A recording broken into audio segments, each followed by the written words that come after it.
आणि यानंतर एक खूप मोठी बातमी आहे एकनाथ खडसे यांच्याशी संबंधित। एकनाथ खडसे यांना नितीन गडकरी यांनी फोन केलेला आहे, बातचीत झालेली आहे आणि पक्षाचा जो निर्णय, पक्षाने जो काही निर्णय घेतलाय तो नितीन गडकरींनी कळवलेला आहे एकनाथ खडसेंना। अमित शहांनी तसे आदेश नितीन गडकरी यांना दिलेले होते। प्रशांत कदम आपल्या सोबत आहेत। प्रशांत, काय अपडेट्स?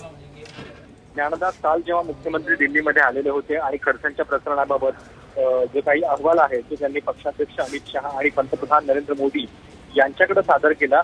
या सगळ्या प्रकरणामध्ये काल नितीन गडकरी कुठेच नव्हते। खरं तर काल ते नागपूरमध्ये होते आणि याच्याबद्दल देखील चर्चा होत होती की एवढा मोठा निर्णय असेल तर तो म्हणजे गडकरींना विश्वासात न घेता कसा काय घेतला जाऊ शकतो।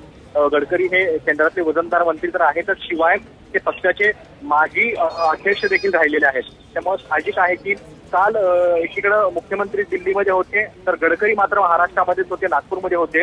पण आता जी माहिती आपल्याला कळते त्याच्यानुसार अमित शहा यांनी या निर्णय प्रक्रियेमध्ये गडकरींना देखील सामावून घेतलेलं आहे आणि गडकरींनी पक्षाची जी लाईन आहे या सगळ्या प्रकरणासंदर्भातली ती खडसेंच्यापर्यंत पोहोचवावी अशा पद्धतीचे आदेश जे आहेत ते अमित शहानी दिलेले आहेत।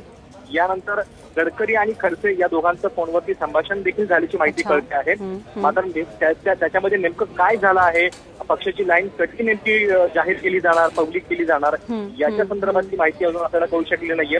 पण एक नक्की आहे की या प्रक्रियेमध्ये आता म्हणजे प्रदेशाध्यक्ष रामसाहेब दानवे हे कुठं दिसत असले तरी गडकरी मात्र आता पहिल्यांदाच दिसू लागलेले आहेत आणि पक्षानं मुख्यमंत्री यांना एकट्याला वरती हे जबाबदारी न टाकता गडकरींना देखील या सगळ्या त्यामध्ये घेतलं दिसतं। नक्कीच नक्कीच प्रशांत, धन्यवाद। ताजे अपडेट्स वेळोवेळी जाणून घेत राहू। आणि 7 तारखेला 7 जूनला एकनाथ खडसे हे दिल्लीमध्ये जाऊन पक्षश्रेष्ठींची भेट घेणार असल्याचंही कळतंय।